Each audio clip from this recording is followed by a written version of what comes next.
Hi, my name is Kelly, and I am blessed enough to say that I am a friend of Donnie Holton's. I have a couple stories to tell you, neither are for children's ears. You have to remember we were 18, 19, 20 at the time. We were staying for the evening at Lance and Trisha's house in St. Charles. It was Lance and Trisha, Bev and Troy, and Donnie and I. Well, everybody there was married or on their way to, and Donnie and I were the only single ones.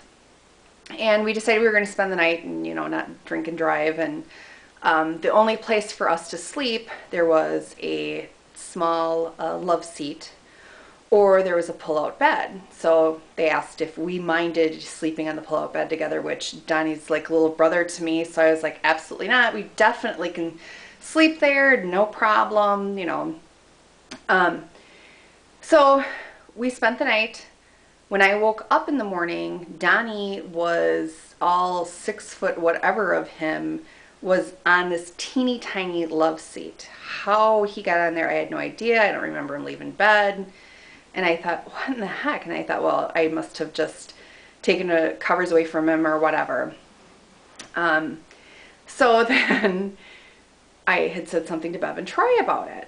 Well, Troy is just smiling and smiling, and he's like, I need to talk to you. And I'm like, about what? And he's like, Donnie moved out of bed last night because you were, And I'm like, no. And the whole time Troy is talking to me, he's laughing, and I'm like, what is going on? And he said, you were kind of touching Donnie last night and you wouldn't leave him alone. And I'm like, are you kidding me? And he's like, no, and that's why Donnie ended up on the love seat. I could not believe it. I was just absolutely, totally shocked. I couldn't picture myself doing that. I just couldn't believe it. So, everybody kind of chuckled about it, but I was mortified. So then, later on that morning, Bev and Troy and Donnie had to give me a ride back home to Rochester from St. Charles to Rochester, so it was like a half-hour drive. It was the longest half-hour drive of my whole life. It was like 3 hours. So I am sitting in the back seat with Donnie, and Bev and Troy are in the front.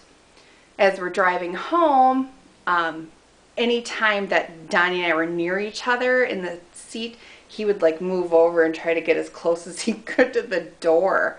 And I just wanted to die. I was so embarrassed. And one of the things that Troy had said was, just so you know, Donnie does not want to talk about this, so don't bring it up to him. So here I am, and I can't even say anything to him about it. So we were driving along and stuff, and I was like, oh, get my mind off of it. So I'm kind of messing around with Bev because Donnie apparently isn't talking to me at all. So I'm kind of messing around with Bev in the front seat, and I'm poking her and, trying to kind of tickle her. And she's like, oh my gosh. She's like, Kelly, your nails. She's like, oh. And Donnie goes, tell me about it. I could have died. It was just bad. So they got to my house, dropped me off. I couldn't get out of that car fast enough, couldn't get to my house fast enough. And I was just holding back tears, trying not to cry because I was devastated. Here I ruined my relationship with my friend, and I was so embarrassed. And Bev starts saying, you guys, hey, you guys, you cannot leave her like this. And I thought, Bev, shut up. I just want to go in the house. And here comes Donnie out of the car, and I thought, oh, great. He comes out of the car and he's like, hey, Kelly. And I turned around and I'm like, what? Trying not to cry. And he's like, April Fools. With that classic shitty grin Donnie has. And I'm like, you bastards. I was so mad I could have killed every one of them. But so everybody got a good chuckle, and from that moment on, April Fools was never the same. My other story is I used to come home and visit Bev and Troy on occasion, and one weekend I had come home and Donnie was there, and I think Bev and Troy were still at work, and I came in and I'm like, ooh, ready to party, blah, blah, blah. And Donnie's like, yep. And he had school books on the coffee table, and he's like, I just have to finish up this assignment. He's like, do you care? He's like, you know, I've got like 10 minutes of this assignment to do. And I'm like, no, that's fine. And I'm like, what is it? And he's like, oh, it's health class. And I'm like, okay. So I thought 10 minutes, you know, sit down. And so he turns on the video, and it's flipping porn. So I was like, yeah, there's another one. But anyway, my biggest thing is Donnie is the king of one-liners. He is so very quick-witted. I truly have never met anybody in my life that is as funny as he is. There were times where he would get me to laugh so hard that my throat would swell. It literally swell and be sore. It just, everything that came out of his mouth was a riot. He was definitely the person that everybody always wanted to be around.